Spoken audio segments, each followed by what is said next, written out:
By now, I'm sure you're all familiar with BlackRock, the massive $9 trillion asset manager that owns everything.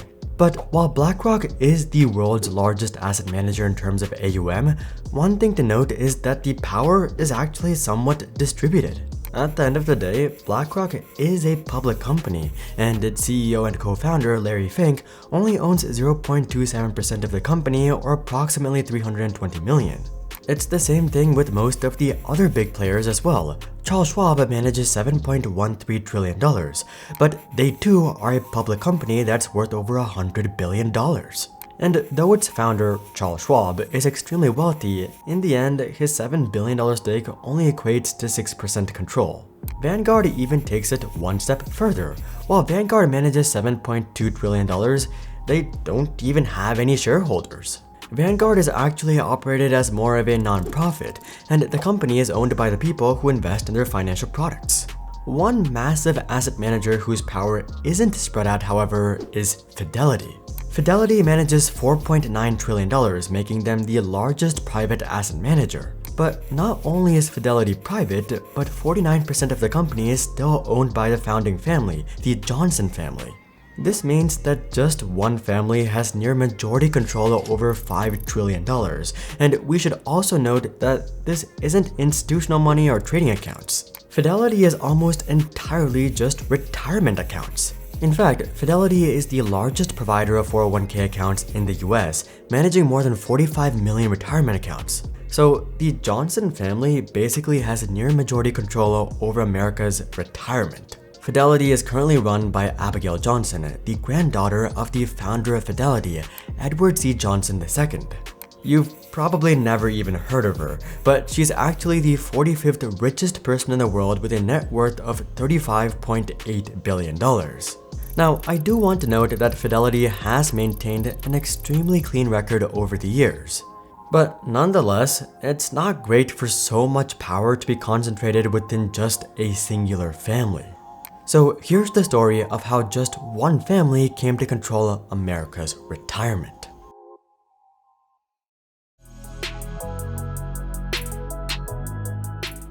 But first, we need to talk. Over the past year, you've probably been earning 5% with your savings account while sleeping. But the party may be over. The Fed is looking to cut rates over the next 12 months. Meaning that soon, you may only be earning 3% or maybe even back down to 0. You don't want that, and neither do we, and that's exactly why we created Silo, the world's first modern bond platform. With Silo, you can invest your money in corporate and government bonds and lock in historically high yields of 4 to 6% for years or even decades to come.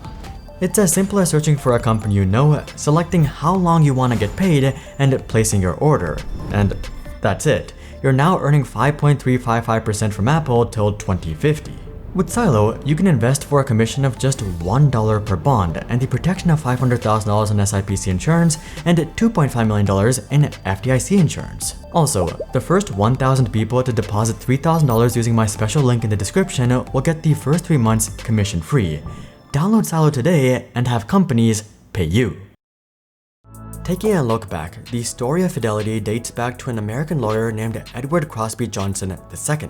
Edward was born on January 19, 1898 to a pretty well-off family. His father, Samuel Jackson, was actually a partner at a leading local department store called C.F. Hovey & Co. As such, Edward had the luxury of pursuing education. For context, only 4.5% of even whites had a bachelor's degree or higher at the time. Edward attended an elite boarding school called Milton Academy. Today, Milton Academy charges $76,000 for boarding students and $66,000 for day students.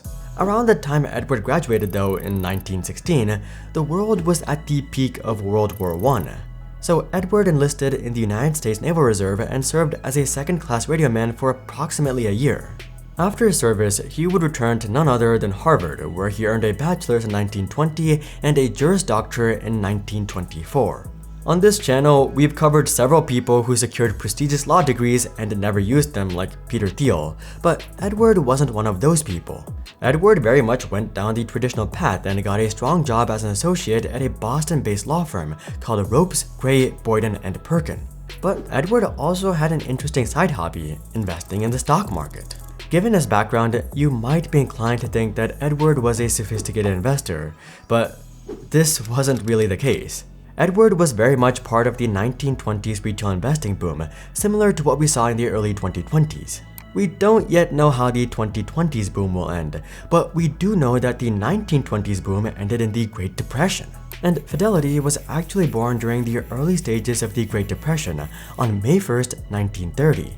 Fidelity started off as a fund called the Fidelity Fund, which managed the money of a couple of wealthy Boston-based investors, one of which was of course Edward. Edward was very much a passive investor though. In fact, for the first 13 years, he didn't do anything at Fidelity. In fact, he spent 15 years as a trust lawyer at Ropes, Gray, Boyden & Perkins. But going into the 1940s, Fidelity's fund investors were starting to get irritated. This is really no surprise in retrospect. The fund was started right about here, so obviously it didn't go anywhere over the next 13 years.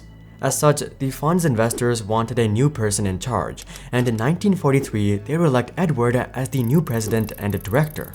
Within just 2 years, Edward grew the fund from $3 million to $10 million, a seemingly stellar achievement, but this was actually rather misleading. You see, a lot of this growth was actually thanks to Edward infusing some of his family's trust fund into the Fidelity Fund. This wasn't a secret or anything, but Edward's conviction to invest more and seeing AUM rapidly grow made investors confident that Edward was the right man for the job.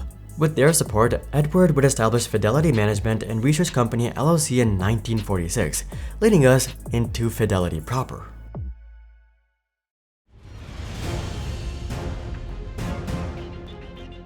There was still a long way to go in terms of becoming the Fidelity that we know today. Back in 1946, Fidelity was still very much a background operation that served background investors.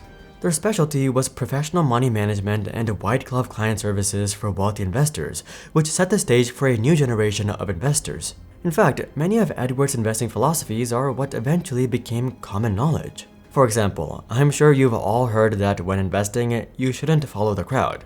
There's even that one famous Warren Buffett quote that's like, "Be fearful when others are greedy, and greedy when others are fearful." Well, this ideology was actually pioneered by Edward back in the 40s, who believed that it was better to take intelligent risks rather than follow the crowd. Throughout all of the 50s and 60s, Fidelity operated as a money manager for the wealthy.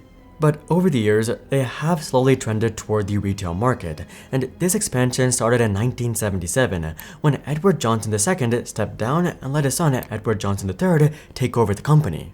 Edward III wanted to make Fidelity a household name. This was exactly what Charles Schwab was working on, and Jack Bogle had just started Vanguard, so you could say that Edward felt the currents of change. With that in mind, Edward started implementing measures that would make it easier for everyday people to engage with the market. This began with becoming the first company to accept checks into money market funds. They would also become the first company to offer quotes 24 hours a day through a computerized telephone system. Before making too many changes though, Edward made the smart decision to consolidate power.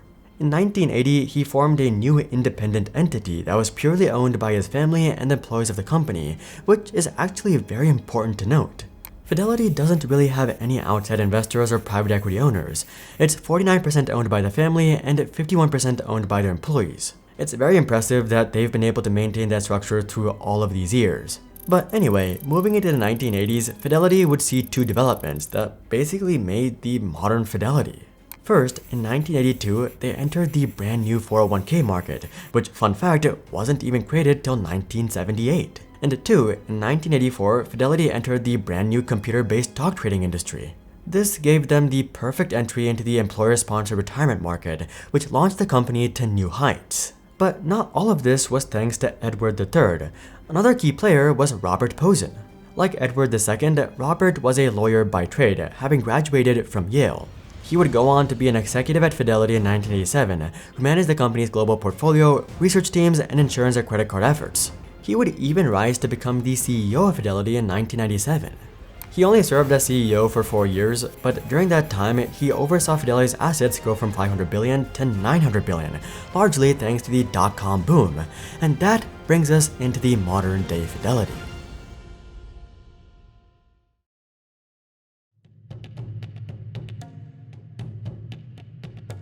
It was only in the 2000s that Fidelity got into the indexing game. Until then, they were purely money managers and retirement account providers. Their first ETF was a Nasdaq-based ETF launched in 2003, but despite their ubiquitous brand name, Fidelity has struggled with building a dominant ETF business. Fidelity does manage tens of billions in ETFs, but in comparison to Vanguard and BlackRock, this is nothing. For perspective, the SPY alone has $500 billion in AUM, and the VOO has $1 trillion in AUM.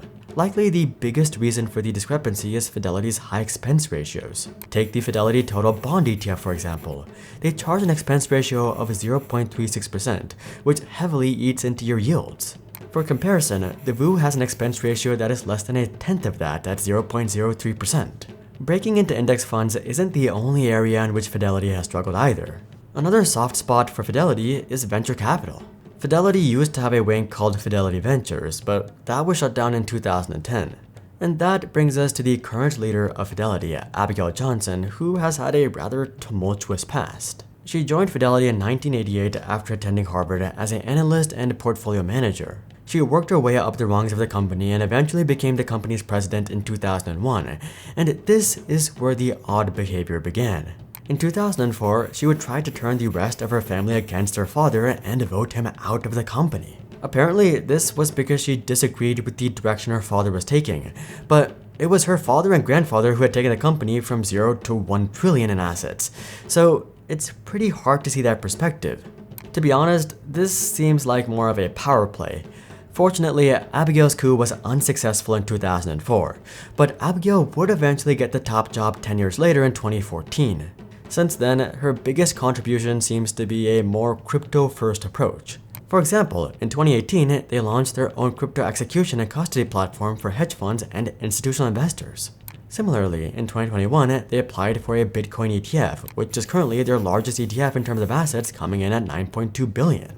They have also allowed investors to buy crypto in their 401k accounts. Likely the biggest sign that they're huge crypto fans, though, is their Bitcoin price prediction. I'm sure you've all heard of $1 million price predictions or even $10 million price predictions, but Fidelity actually has a $1 billion Bitcoin price prediction. They even have a chart for it. To be honest, I'm pretty sure they're just making outrageous statements to drive more people into their crypto products. But still, this just goes to show how optimistic they are about crypto. Looking forward, Fidelity isn't going anywhere anytime soon, but it does seem like they're having trouble appealing to younger generations despite their crypto offerings. It seems that younger generations aren't the biggest fan of their UI or desktop-first approach. But even if Fidelity knocked these out of the park, it's unclear just how popular Fidelity would be with younger generations. The reality is that newer generations like newer products. It's the same reason why Facebook, Instagram, Snapchat, and TikTok all have different age demographics despite offering similar services. Fidelity has been around for nearly 100 years, but they've really only served one generation of retail investors. So there may be a slow change in the coming years and decades, but that's how the Johnson family rose to control America's retirement. If you're interested in deeper dives, interviews with insiders, and exclusive tech analysis, consider subscribing to our free weekly newsletter. But until then, I'm Hari, and I'll see you guys on the next one.